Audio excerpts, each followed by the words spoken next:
Hello दोस्तों, नमस्कार। एक बार फिर स्वागत है आपका दिव्यांश एजुकेशन चैनल में। दोस्तों, अगर चैनल पर पहली बार आए तो प्लीज़ चैनल को सब्सक्राइब जरूर करें। दोस्तों, परसों हमने जो टॉपिक हल किया था पावलाव, उनसे संबंधित हमने संपूर्ण थ्योरी का अध्ययन किया था, लेकिन उसके क्वेश्चन दोस्तों रह गए थे। तो आज की इस वीडियो हम पावलाव से संबंधित सभी क्वेश्चन करने वाले हैं। इन क्वेश्चनों को हल करने के बाद दोस्तों आपको पावलाव से संबंधित एक भी कन्फ्यूजन नहीं रहेगा। सभी क्वेश्चन इन्हीं के आधार पर बनेंगे। जितने भी पावलाव से क्वेश्चन बनते हैं, इन क्वेश्चनों के अलावा दोस्तों एक भी क्वेश्चन बाहर आपका नहीं जाएगा। कम से कम हम 20 क्वेश्चनों का अध्ययन इसमें करने वाले हैं इस वीडियो में। तो प्लीज़ वीडियो में लास्ट तक बनी रहिएगा। और अगर आपने पावलाव की थ्योरी अभी तक नहीं देखी है तो सबसे पहले आप पावलाव से संबंधित थ्योरी देखें, जो कि आपको प्लेलिस्ट में मिल जाएगी, और इसके बाद ही आप इन क्वेश्चनों का अध्ययन करें, तभी आपसे यह क्वेश्चन बनेंगे। नहीं तो क्वेश्चन बहुत कठिन लगेंगे आपको कि पावलाव से इतने कठिन क्वेश्चन आते हैं, इतने कठिन प्रश्न बनते हैं। तो दोस्तों, सबसे पहले मैं आपको एक बार फिर बता दूं कि जो पावलाव में सबसे इम्पोर्टेंट है उसमें दोस्तों क्या है, आपको 3-4 बातें याद रखनी होगी। एक तो हो गया आपका UCS, एक दोस्तों आपका हो गया UCR, एक दोस्तों आपका हो गया CS, और दोस्तों एक हो गया आपका सबसे लास्ट में CR। इन 4 चीज़ों को दोस्तों आपको याद रखना होगा। UCS यानी कि अनकंडीशनल स्टिमुलस, जिसको कि स्वाभाविक उद्दीपक भी बोलते हैं दोस्तों, इसको प्राकृतिक उद्दीपक भी बोलते हैं, इसको अनुबंधित उद्दीपक भी बोलते हैं, और सबसे सिंपल नाम आपको इंग्लिश में याद रखना है, अनकंडीशनल स्टिमुलस। ठीक है। इसके बाद दोस्तों आपको यहाँ पर मिलेगी अनकंडीशनल रिस्पॉन्स। यहाँ पर दोस्तों इसको स्वाभाविक प्रतिक्रिया भी बोलते हैं, जिसको कि हम बोलेंगे लार टपकना। जो लार टपकना कुत्ता स्वाभाविक प्रतिक्रिया करता था, इसको हम स्वाभाविक प्रतिक्रिया या अनकंडीशनल रिस्पॉन्स बोलेंगे, या मूल प्रतिक्रिया। यहाँ पर दोस्तों आपका क्या था UCS में, UCS बोलते हैं दोस्तों भोजन को। ठीक है। और यहाँ बोलते हैं UCR बोलते हैं लार टपकाने को। और दोस्तों CS यानी कि कंडीशनल स्टिमुलस, इसको दोस्तों बोलेंगे CS कंडीशनल स्टिमुलस। उसमें दोस्तों वीडियो में एक बात में मिस्टेक हो गई थी, इसको बोलते हैं यहाँ पर अनुबंधित, और इसको बोलते हैं दोस्तों अनुबंधित। तो आपको ध्यान रखना है, जो कंडीशनल है यह अनुबंधित उद्दीपक है, और जो है UCS है अनुबंधित यानी कि भोजन, और जो अनुबंधित में आएगा कंडीशनल स्टिमुलस में यहाँ पर घंटी आपका आ जाएगा। यहाँ पर क्या थी, घंटी। और CS दोस्तों लास्ट में, सबसे लास्ट में जो इसमें जिसका निष्कर्ष निकलता है कि कुत्ता क्या सीख जाता है दोस्तों सबसे लास्ट में, तो वहाँ पर दोस्तों है CR यानी कि कंडीशनल रिस्पॉन्स। यहाँ पर सबसे लास्ट में कुत्ता सीख जाता है लार टपकाना, इसको बोलते हैं कंडीशनल रिस्पॉन्स, जो कि सबसे लास्ट में कुत्ता, इस सिद्धांत का पूरा निष्कर्ष यही है कि कुत्ता सबसे लास्ट में घंटी पर लार टपकाना सीख जाता है, यानी कि CS देने पर CR सीख जाता है। ठीक है। तो इन बातों को आपको बहुत ध्यान रखना है दोस्तों। अब पहला क्वेश्चन आप देखेंगे इसमें, निम्नलिखित में से कौन सी क्लासिकी कंडीशनिंग चिर प्रतिष्ठित प्रानुकूलन से संबंधित अवधारणा नहीं है। तो दोस्तों मैंने आपको बताया था कि इनका सिद्धांत का नाम आपको एक ही याद रखना है इंग्लिश में, क्लासिक कंडीशन। ठीक है। क्लासिकल कंडीशनिंग, इसको हिंदी में चिर प्रतिष्ठित प्रानुकूलन, या दोस्तों इसको अनुकूलित अनुक्रिया सिद्धांत भी बोला जाता है। तो दोस्तों आपको एक ही याद रखना है कि क्लासिकल कंडीशनिंग की जहाँ बात हो रही है, यानी कि वहाँ पावलाव जी रहेंगे। तो संबंधित अवधारणा नहीं है यानी कि सिद्धांत से। तो आपको मैं बता चुका हूँ दोस्तों, यहाँ पर न्यूट्रल स्टिमुलस यानी कि तटस्थ उद्दीपक भी दोस्तों यहाँ पर बोला जाता है, यानी कि जो आपका जो दोस्तों उदासीन उद्दीपक भी इसको बोला जाता है। तटस्थ उद्दीपक है, इसको उदासीन उद्दीपक भी दोस्तों बोला जाता है। इसी को दोस्तों हम बोलते हैं स्वाभाविक उद्दीपक, तटस्थ उद्दीपक, उदासीन उद्दीपक। इसलिए दोस्तों आपको इसका नाम है जो न्यूट्रल दोस्तों लिखा है न्यूट्रल स्टिमुलस, इसको कंडीशनल दोस्तों अनकंडीशनल, इसको अनकंडीशनल स्टिमुलस भी बोला जाता है। इसी के दोस्तों कई नाम आपको देखने को मिलेंगे, इसलिए आपको ध्यान रखना है कि इसी को तटस्थ उद्दीपक, इसी को अनकंडीशनल स्टिमुलस, इसी को उदासीन, और इसी को मूल उद्दीपक भी बोला जाता है। ठीक है। तो यह तो संबंधित है। फिर अनुबंधित अनुक्रिया यानी कि कंडीशनल रिस्पॉन्स दोस्तों, यह भी संबंधित है। मैंने आपको बताया कि सबसे लास्ट में उसमें CR रहता है, यानी कि कंडीशनेड रिस्पॉन्स, यह भी संबंधित है। उद्दीपक सामान्यीकरण दोस्तों, यह भी मैं बता चुका हूँ आपको, उद्दीपक सामान्यीकरण क्या है, इसके क्वेश्चन भी आपको भी देखने को मिलेंगे। तो ये तीनों चीज़ें तो दोस्तों संबंधित हैं। लेकिन जो शेपिंग है दोस्तों, शेपिंग भी एक बहुत इंपॉर्टेंट जो है शब्द है, यह कई बार पूछा जा चुका है एग्जाम में।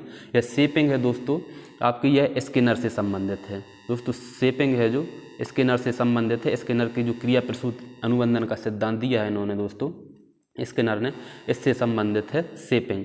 और शेपिंग का दोस्तों मतलब होता है कि छोटे छोटे टुकड़ों में बांटकर अध्ययन करना, उसको बोलते हैं निरूपण या शेपिंग। तो इसका आंसर हो जाएगा शेपिंग, ठीक है। और जो नेक्स्ट क्वेश्चन है, भोजन का एक व्यावसायिक विज्ञापन हमारे मुंह में लार का उत्पादन करता है, इसकी वजह है। तो दोस्तों अगर आपने अध्ययन किया होगा तो यह क्वेश्चन सबसे सरल है कि भोजन का एक विज्ञापन है, व्यावसायिक विज्ञापन। जैसे कि आपने देखा कि कुछ भी है, आपको जैसे चाट पसंद है या आपको समोसा पसंद है या जलेबी पसंद है, तो जैसे ही आपने उसको देखा और आपके मुंह में लार आ गई, तो यानी कि इसमें क्या है दोस्तों, अनुबंधन है। अनुबंधन की वजह से आप उसका टेस्ट ले चुके हैं, उसको खा चुके हैं, तो आपके मुंह में क्या है, उसको देखते ही लार आ जाती है। तो यहाँ पर दोस्तों होता है अनुबंधन।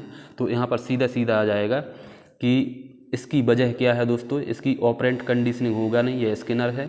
और साइन लर्निंग होगा नहीं, यहाँ पर टॉलमैन रहेंगे। और गुप्त अधिगम लेटेंट, यहाँ पर भी दोस्तों वही रहेंगे, टॉलमैन। यहाँ पर दोस्तों हो जाएगा क्लासिकल कंडीशनिंग। तो सही आंसर है आपका क्लासिकल कंडीशनिंग। नेक्स्ट क्वेश्चन है, प्रसिद्ध शरीर क्रिया विज्ञानी फिजियोलॉजिस्ट जिसका शास्त्रीय अनुकूलन क्लासिकल कंडीशनिंग पर किया गया कार्य बाल मनोविज्ञान के क्षेत्र को प्रभावित करता है, वे हैं। तो दोस्तों आपको यहाँ पर देखना है कि किसके बारे में बात की जा रही है, क्लासिकल कंडीशनिंग के बारे में। तो दोस्तों यहाँ पर सीधा सीधा आ जाएगा कि इवान पावलोव, यानी क्लासिकल कंडीशनिंग यानी कि इवान पावलोव। अगर यहाँ पर दोस्तों आपको मिल जाता, क्या मिलता है यहाँ पर आपको, जो हमारे वाटसन थे, अगर वाटसन भी आपको यहाँ पर मिल जाता तो यहाँ पर वाटसन भी हो सकता था, क्योंकि उन्होंने खरगोश पर यहाँ पर प्रयोग किया था। तो यहाँ पर लेकिन वाटसन नहीं, तो आपको यहाँ पर इवान पावलोव करना है। नेक्स्ट क्वेश्चन, पावलोव के क्लासिकल कंडीशनिंग के प्रयोग में कौन सा जानवर शामिल था। तो दोस्तों इससे सिंपल क्वेश्चन तो कोई है ही नहीं, यही क्वेश्चन डायरेक्ट बनते हैं जो सिंपल क्वेश्चन रहते हैं कि क्लासिकल कंडीशनिंग में पावलोव ने प्रयोग किया था कुत्ता पर, लार टपकाने पर दोस्तों प्रयोग किया था। और पैरोटिड ग्रंथि दोस्तों किस पर किया था, पैरोटिड ग्रंथि पर दोस्तों इन्होंने प्रयोग किया था। तो आपको याद रखना है, यह भी क्वेश्चन पूछा जा चुका है कि पैरोटिड ग्रंथि किस ग्रंथि पर प्रयोग किया था, तो पैरोटिड ग्रंथि पर प्रयोग पावलोव ने किया था। नेक्स्ट क्वेश्चन है, क्लासिकल कंडीशनिंग होने से पहले अनुबंधित उत्तेजना का वर्णन करने के लिए कौन सा शब्द दिया गया। दोस्तों यही क्वेश्चन आपको CS, UCS, CR से बनते हैं कि क्लासिकल कंडीशनिंग होने से पहले यानी कि अनुबंधन होने से पहले अनुबंधित उत्तेजना का वर्णन करने के लिए कौन सा शब्द दिया गया था। तो दोस्तों आपको यहाँ पर बताना है कि जो अनुबंधित उत्तेजना है इसका वर्णन करने के लिए पावलोव ने कौन सा शब्द दिया है। यहाँ पर प्राकृतिक उत्तेजना यानी कि न्यूट्रल स्टिमुलस, और दोस्तों अनुबंधित यानी कि अनकंडीशनल। सामान्य उत्तेजना की बात यहाँ पर दोस्तों की नहीं गई है। यहाँ पर दोस्तों इन्होंने प्राकृतिक उत्तेजना नहीं बोला है, इसको प्राकृतिक उत्तेजना नहीं बोला है दोस्तों, इसको क्या बोला है, तटस्थ उत्तेजना, यानी कि जो आपका अनकंडीशनल स्टिमुलस है दोस्तों, इसी को इन्होंने कहा है। इसको उदासीन उद्दीपक भी बोलते हैं। तो जब आपका अनुबंधन स्थापित नहीं हो पाता है तो उसके पहले दोस्तों एक शब्द इन्होंने प्रयोग किया है, उसको बोलते हैं नेचुरल, जो है न्यूट्रल स्टिमुलस। नेचुरल नहीं है दोस्तों, न्यूट्रल। यहाँ पर नेचुरल लिखा है, नेचुरल का प्रयोग इन्होंने नहीं किया है, इन्होंने दोस्तों किया है न्यूट्रल स्टिमुलस का, यानी कि तटस्थ उत्तेजना का। तो आपको ध्यान रखना है, ये शब्द थोड़ा दोस्तों अलग है। यहाँ पर तटस्थ उत्तेजना का शब्द प्रयोग इन्होंने किया है कंडीशनिंग होने से पहले उस शब्द का वर्णन करने के लिए। जैसे मान के चलो एक कुत्ता है, कुत्ता को क्या है दोस्तों, भोजन दिया गया। तो भोजन से पहले दोस्तों जब उसके मतलब अंदर उसके मुंह में लार आती थी, तो उस भोजन को देखकर जब उसमें उत्तेजित होता था, तो उस उत्तेजना को दोस्तों यहाँ पर तटस्थ उत्तेजना कहा गया है। ठीक है, जो नेक्स्ट क्वेश्चन है, नेक्स्ट क्वेश्चन देखेंगे दोस्तों, क्लासिकल कंडीशनिंग यानी कि चिर प्रतिष्ठित प्रानुकूलन या शास्त्रीय अनुबंधन सिद्धांत, जैसा कि आपको दिख रहा होगा, शास्त्रीय अनुबंधन सिद्धांत निम्न में से किसके द्वारा विकसित किया गया। तो दोस्तों यही क्वेश्चन है जो सरल क्वेश्चन बनते हैं कि क्लासिकल कंडीशनिंग या चिर प्रतिष्ठित प्रानुकूलन सिद्धांत किसके द्वारा दिया गया, पावलोव के द्वारा। सिंपल सी बात है। ठीक है, बांडुरा के द्वारा दोस्तों दिया गया है सामाजिक अधिगम, कोहलर के द्वारा दोस्तों नैतिक विकास का सिद्धांत, और जो हमारे प्याजे जी हैं, प्याजे के द्वारा संज्ञानात्मक विकास का सिद्धांत दिया गया है। चिर प्रतिष्ठित प्रानुकूलन क्लासिकल कंडीशनिंग के माध्यम से एक उदासीन उद्दीपक एक खालिस्तान बन जाता है। तो दोस्तों यहाँ पर आपको मैं बता चुका हूँ कि उदासीन उद्दीपक किसको बोला जाता है। आप यहाँ पर देख लें, न्यूट्रल स्टिमुलस, यानी कि उदासीन उद्दीपक दोस्तों यहाँ पर अनकंडीशनल जो रिस्पॉन्स है वो है स्टिमुलस, अनकंडीशनल, जो अनकंडीशनल दोस्तों स्टिमुलस है आपका, यानी कि अनानुबंधित उद्दीपक है आपका, जो कि भोजन बोलते हैं जिसको, भोजन। तो दोस्तों यहाँ पर भोजन को पूछा है। चिर प्रतिष्ठित प्रानुकूलन कंडीशन में एक उदासीन उद्दीपक यानी कि भोजन एक खाली स्थान बन जाता है। तो भोजन दोस्तों क्या बन जाता है इसके बाद में आपका भोजन यहाँ पर दोस्तों क्या बनेगा, अनकंडीशनल बनेगा, या अनुकूलित उद्दीपक बनेगा, या प्रानुकूलित उद्दीपक बनेगा, या दोस्तों प्रानुकूली अनुक्रिया। तो दोस्तों यहाँ पर आपको देखना उद्दीपक से उद्दीपक तो बनेगा नहीं, उद्दीपक से दोस्तों उद्दीपक ही बनेगा। यहाँ पर क्या है, उत्तेजना तो आपका बनेगा नहीं, क्योंकि यहाँ पर एक दोस्तों आपका क्या था, घंटी थी। यहाँ पर दोस्तों आप एक क्या था, एक थी आपकी घंटी और एक था आपका भोजन। दोस्तों जो उदासीन उद्दीपक है इसकी जगह कौन ले लेता है, घंटी। और घंटी को हमने क्या बताया था आपको, यहाँ पर बताया था दोस्तों आपको सी एस का फुल फॉर्म क्या बताया था, कंडीशनल स्टिमुलस। तो आपको यहाँ पर देखना है कि कहाँ पर कंडीशनल स्टिमुलस दिया गया है। तो आपको यहाँ पर देखेगा दोस्तों इस ऑप्शन में कंडीशनल स्टिमुलस, आपको रेस्पॉन्स दोस्तों यहाँ पर नहीं करना है। और जो यहाँ पर अनकंडीशनल स्टिमुलस दोस्तों इसी को बोला जाता है, उदासीन उद्दीपक को, यानी कि भोजन को। तो भोजन काय में परिवर्तित हो जाता है दोस्तों आपका घंटी में, यानी कि आपका जो लास्ट में जो बचता है सी एस देने पर सिर्फ सी आर होता है, यानी कि कंडीशनल स्टिमुलस देने पर कंडीशनल रिस्पॉन्स होती है। तो आपका जो भोजन की जगह कौन ले लेता है, जो सी एस है, यानी कि आपका कंडीशनल स्टिमुलस है, जो प्रानुकूली उद्दीपक है, यह आपकी जगह ले लेता है भोजन की। तो यहाँ पर सीधा सीधा यही पूछा गया है कि चिर प्रतिष्ठित प्रानुकूलन के माध्यम से एक उदासीन उद्दीपक एक क्या बन जाता है दोस्तों, यहाँ पर आपका बन जाता है प्रानुकूली उद्दीपक। दोस्तों इसके आपको कई नाम मिलेंगे, इसके दोस्तों आपको कई नाम मिलेंगे, घुमा घुमा के क्वेश्चन पूछे जाते हैं। कहीं इसको प्रानुकूली उद्दीपक, कहीं इसको तटस्थ उद्दीपक, कहीं इसको उदासीन उद्दीपक, कहीं इसको स्वाभाविक उद्दीपक। दोस्तों कई प्रकार के नाम इसको आपके यहाँ, इसको दोस्तों कृत्रिम उद्दीपक भी मिलेगा। तो कई प्रकार के नाम दोस्तों यहाँ पर मिलेंगे आपको देखने के लिए, ठीक है। सबके अलग अलग नाम दिए गए हैं, आपको इंग्लिश में याद रखना है कंडीशनल, अनकंडीशनल, कंडीशनल स्टिमुलस और कंडीशनल रिस्पॉन्स, ये सभी नाम आपको याद रखने हैं। नेक्स्ट क्वेश्चन है, निम्नलिखित में से कौन सी नैदानिक प्रक्रिया क्लासिकल कंडीशनिंग पर आधारित है। तो दोस्तों अब यहाँ पर आपको बताना है कि कौन सी नैदानिक प्रक्रिया है जो क्लासिकल कंडीशनिंग पर आधारित है। दोस्तों सबसे पहला है टोकन इकोनॉमी। दोस्तों टोकन इकोनॉमी भी एक बहुत महत्वपूर्ण दोस्तों यह शब्द है, और जो हमारे जो स्किनर हैं, स्किनर महोदय, इनके द्वारा दोस्तों टोकन इकोनॉमी दी गई है। इससे भी कई बार क्वेश्चन पूछे जा चुके हैं। मैं आपको शॉर्ट में बता दूं कि टोकन इकोनॉमी का मतलब होता है दोस्तों, जैसे कि एक बच्चा है, आपका छोटा सा बच्चा है, उसको आपने बोल दिया कि आप अगर मतलब 10 पेज आप भर दोगे लिखकर, तो आपको मैं क्या दूंगा, एक टोकन दूंगा। इस टोकन से आप क्या है, जब आपके 10 टोकन इकट्ठे हो जाएंगे, यानी कि आप 100 पेज जब भर दोगे और आपके 10 टोकन इकट्ठे हो जाएंगे, तो इन 10 टोकनों के बदले में मैं आपको 100 रुपये दूंगा। तो यह होता है दोस्तों टोकन इकोनॉमी, की बच्चा अपने मतलब रिवॉर्ड जो है इकट्ठे कर करके उसको फिर एक मतलब पैसों में भंजा लेता है, तो उसको बोलते हैं टोकन इकोनॉमी। इसका प्रयोग दोस्तों छोटे बच्चों पर किया जाता है, उनको एक पुनर्बलन के रूप में इसका उपयोग किया जाता है, जो कि स्किनर ने दिया था। इस पर मैं अलग से एक वीडियो बना दूंगा। 2 चेयर तकनीक दोस्तों यह भी नहीं है, यहाँ पर स्थानांतरण भी नहीं है दोस्तों, यहाँ पर है व्यवस्थित विसुग्राहीकरण, यानी कि सिस्टेमेटिक डिसेंटाइजेशन। तो दोस्तों यहाँ पर आ जाएगा आपका सिस्टेमेटिक डिसेंटाइजेशन, यानी कि व्यवस्थित विसुग्राहीकरण क्लासिकल कंडीशनिंग पर आधारित है। नेक्स्ट ऑप्शन है दोस्तों, 2 सहयोगी अधिगम सिद्धांत कौन से हैं। तो दोस्तों यहाँ पर आपको बताना है, जो कि आपका एक तो आपको सभी में देखने को मिलेगा शास्त्रीय अनुबंधन, और दूसरा बताना है कि इससे संबंधित कौन सा है। तो दूसरा दोस्तों यहाँ पर आपको प्रभावी अनुबंधन हिंदी में दिखेगा, लेकिन ऑपरेंट कंडीशनिंग यहाँ पर आपको दिखेगा इंग्लिश में। तो दोस्तों यह प्रभावी अनुबंधन नहीं है। अगर ऑपरेट कंडीशनिंग यहाँ आपका क्रिया प्रसूत होता तो यह ठीक हो जाता। तो यहाँ पर दोस्तों आपको तीसरे ऑप्शन में दिख रहा होगा शास्त्रीय अनुबंधन और क्रिया प्रसूत अनुबंधन, यानी कि ऑपरेंट कंडीशनिंग, जो कि स्किनर का था। यह दोनों सिद्धांत दोस्तों व्यवहारवाद के थे, जो कि मिलते जुलते हैं। तो यहाँ पर आपको अवलोकन दिख रहा है दोस्तों, यह संज्ञानात्मक में आ जाता है, और जो प्रभावी है यह भी आपका संज्ञानात्मक में आ जाता है। तो यह दोनों दोस्तों अलग हो जाएंगे।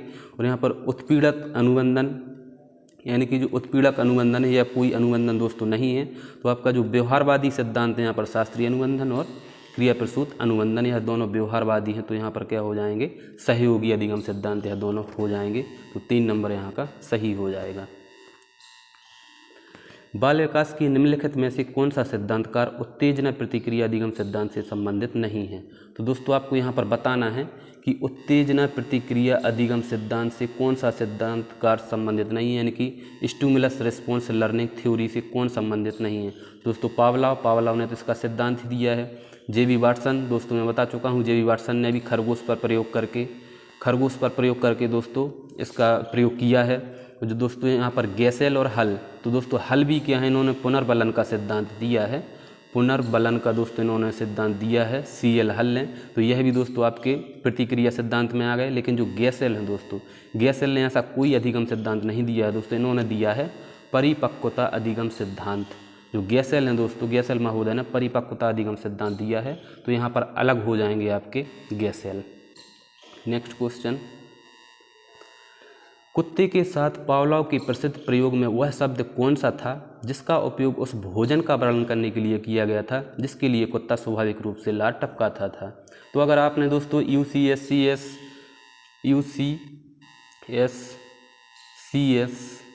UCR और CR दोस्तों अगर ये 4 चीज़ें समझ ली होंगी आपने, तो आप बिल्कुल बता सकते हैं कि भोजन का वर्णन करने के लिए कौन सा शब्द है। तो सीधा सीधा है दोस्तों, यहाँ पर भोजन को किस में रखते थे? अनकंडीशनल स्टिमुलस, यानी कि इसको हिंदी में स्वाभाविक उद्दीपक या अनुबंधित उद्दीपक या इंग्लिश में अनकंडीशनल स्टिमुलस बोला जाता था। तो यहाँ पर आप दोस्तों डायरेक्ट बता सकते हैं देखकर। यहाँ पर रिस्पॉन्स तो दोस्तों होगा नहीं, यहाँ पर न्यूट्रल जो उद्दीपक है दोस्तों यह भी नहीं होगा। अनकंडीशनल स्टिमुलस यानी कि स्वाभाविक उद्दीपक, सीधा सीधा है दोस्तों, यहाँ पर स्वाभाविक उद्दीपक आपका यहाँ पर आंसर हो जाएगा। दोस्तों तटस्थ उद्दीपक जो न्यूट्रल स्टिमुलस है यह भी यहाँ पर नहीं होगा। इसका शब्द का प्रयोग दोस्तों इन्होंने जो आपका अनुबंधन होता है उससे पहले जो होता है उसके लिए दोस्तों यहाँ पर न्यूट्रल स्टिमुलस शब्द का प्रयोग किया गया है। तो यहाँ पर आपका अनकंडीशनल स्टिमुलस हो जाएगा। दोस्तों यहाँ पर जो न्यूट्रल स्टिमुलस है तटस्थ उद्दीपक, यहाँ पर दोस्तों घंटी के लिए इसका यानी कि जो प्रानुकूली उद्दीपक है इसके लिए इसका प्रयोग किया गया है। ठीक है, तो यहाँ पर आपका हो जाएगा तटस्थ उद्दीपक मतलब स्वाभाविक उद्दीपक। ठीक है, शास्त्रीय अनुकूलन क्लासिकल कंडीशनिंग का मतलब क्या है? तो यहाँ पर दोस्तों आपको बताना है कि क्लासिकल कंडीशनिंग का मतलब क्या है। सीधा सीधा पूछ लिया गया है कि जो आपकी क्लासिकल कंडीशनिंग है, जो शास्त्रीय अनुबंधन है, उसका मतलब क्या है। तो यहाँ पर दोस्तों इसका मतलब हो जाएगा कि एक उत्तेजना एक प्रतिक्रिया को प्रोत्साहित करने की क्षमता प्राप्त करती है जो मूल रूप से एक और उत्तेजना द्वारा प्रोत्साहित की गई होती है। तो इसका सीधा सीधा आंसर दोस्तों यही हो जाता है। आपको थोड़ा समझना पड़ेगा कि एक उत्तेजना एक प्रतिक्रिया को प्रोत्साहित करती है, यानी कि जो एक उत्तेजना स्टिमुलस है, जैसे कि आपका भोजन हो गया दोस्तों, भोजन क्या है, एक प्रतिक्रिया को प्रोत्साहित करती है, यानी कि एक प्रतिक्रिया है, जैसे कुत्ता प्रतिक्रिया कर रहा है तो उसको बढ़ाती है, उसको प्रोत्साहित करने की क्षमता प्राप्त करती है जो मूल रूप से एक उत्तेजना द्वारा प्रोत्साहित की गई होती है। ठीक है दोस्तों, तो यहाँ पर आपको समझना है कि भोजन है जो एक प्रतिक्रिया को बढ़ाता है, यही होता है अनुबंधन उद्दीपक। दोनों में एक संबंध स्थापित हो जाता है जिसको हम बोलते हैं शास्त्रीय अनुकूलन। नेक्स्ट क्वेश्चन है दोस्तों, इवान पावलोव के क्लासिकल कंडीशनिंग के विचार के अनुसार एक उत्तेजना के लिए एक विशेष प्राकृतिक प्रक्रिया दूसरे संबंध उत्तेजना के लिए एक सशर्त प्रक्रिया बन जाती है। निम्नलिखित में से कौन सा उदाहरण उस सिद्धांत को संतुष्ट करता है? दोस्तों क्वेश्चन थोड़े से कठिन बनते हैं आजकल, आपको यहाँ से क्वेश्चन करने ही पड़ेंगे तब आपके नंबर अच्छे आएंगे। तो यहाँ पर एक बार फिर से आप पढ़ लें कि इवान पावलोव के क्लासिकल कंडीशनिंग के विचार के अनुसार एक उत्तेजना के लिए एक विशेष प्राकृतिक प्रक्रिया दूसरे संबंध उत्तेजना के लिए सशर्त प्रक्रिया बन जाती है। निम्नलिखित में से कौन सा उदाहरण उस सिद्धांत को संतुष्ट करता है? तो इन उदाहरणों को दोस्तों आपको बताना है। मैंने आपको समझाया था दोस्तों उद्दीपक सामान्यीकरण दोस्तों मैंने आपको समझाया था, उसी से यहाँ पर क्वेश्चन पूछा गया है घुमा फिरा के। इसमें पूछा गया है कि उत्तेजना के लिए एक विशेष प्राकृतिक प्रक्रिया दूसरे संबंधित उत्तेजना के लिए सशर्त प्रक्रिया बन जाती है, यानी कि उसी प्रकार की दूसरे उद्दीपक हैं उनके लिए समान प्रतिक्रिया देना क्या होता है यहाँ पर उद्दीपक सामान्यीकरण। जहाँ इसमें दोस्तों फर्स्ट उदाहरण इसका सही हो जाएगा कि विद्यालय में घंटी बजने को बच्चे अवकाश का संकेत समझते हैं और उसी खुशी के साथ जोड़ते हैं। मैंने आपको बताया था, इसका उदाहरण भी दोस्तों बताया था थ्योरी पढ़ाते टाइम, कि एक बच्चा है, जब स्कूल में जैसे ही घंटी बजी तो उसने सोचा कि हमारी स्कूल की छुट्टी हो गई, और उसको एक खुशी के साथ उसने जोड़ लिया।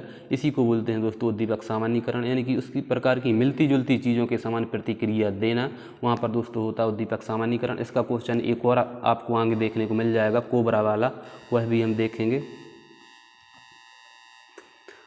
दोस्तों यह क्वेश्चन आपको दिख रहा है, यह भी उद्दीपक सामान्यीकरण का है। एक बच्चे को कोबरा से डरना सिखाया गया था, अब वह सभी सांपों से डरता है। मतलब एक प्रकार की प्रतिक्रिया के समान जो एक प्रकार का उद्दीपक है, इस उद्दीपक को देखकर उसने जिस प्रकार की प्रतिक्रिया की, उसी प्रकार की प्रतिक्रिया दूसरे उसी समान उद्दीपक को देखकर भी करना।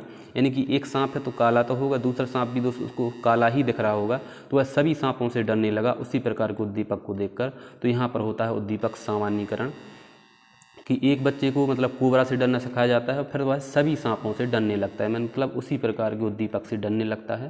तो यहाँ पर होता है उद्दीपक सामान्यीकरण। यही बात दोस्तों पिछले क्वेश्चन में भी कही गई थी। नेक्स्ट क्वेश्चन है, निम्नलिखित में से किसे अधिगम का एक संज्ञानात्मक रूप नहीं माना जाता है। तो यहाँ पर दोस्तों आपको बताना है कि अधिगम का संज्ञानात्मक रूप नहीं माना जाता। इसलिए दोस्तों मैंने क्वेश्चन लिया है कि आपको पता चल जाए कि जो पावलाव का सिद्धांत है वह संज्ञानात्मक में नहीं आता है। तो आपको यहाँ पर दिख रहा होगा प्रत्याधिकृत अनुबंधन, यानी कि विकेरियस कंडीशनिंग। दोस्तों जो हमारे जो बांडुरा जी थे दोस्तों, बांडुरा के अधिगम सिद्धांत को ही दोस्तों, सामाजिक अधिगम सिद्धांत को ही विकेरियस कंडीशनिंग भी बोला जाता है। उन्हीं के सिद्धांत को ऑब्जर्वेशन लर्निंग, यानी कि विश्लेषणात्मक अधिगम सिद्धांत भी बोला जाता है। तो यह दोनों तो दोस्तों संज्ञानात्मक में आते हैं। जो सामाजिक अधिगम सिद्धांत है बांडुरा का, वह संज्ञानात्मक में आता है, और जो अव्यक्त अधिगम है टॉलमैन का, लेटेंट लर्निंग, यह भी उसमें आता है। लेकिन जो शास्त्रीय अनुबंधन सिद्धांत है व्यवहारवाद में आता है, संज्ञानात्मक में नहीं आता है। तो आपका ऑप्शन ए वाला सही हो जाएगा। नेक्स्ट क्वेश्चन है, क्लासिकल कंडीशनिंग चिर प्रतिष्ठित प्रानुकूलन या शास्त्रीय अनुबंधन निम्न में से किसके द्वारा विकसित किया गया था। तो सीधा सीधा है क्लासिकल कंडीशनिंग, यानी कि पावलाव के द्वारा। नेक्स्ट क्वेश्चन, वाटसन ने क्लासिकली कंडीशनिंग चिर प्रतिष्ठित प्रानुकूलन के प्रयोग में किस जानवर का उपयोग किया था।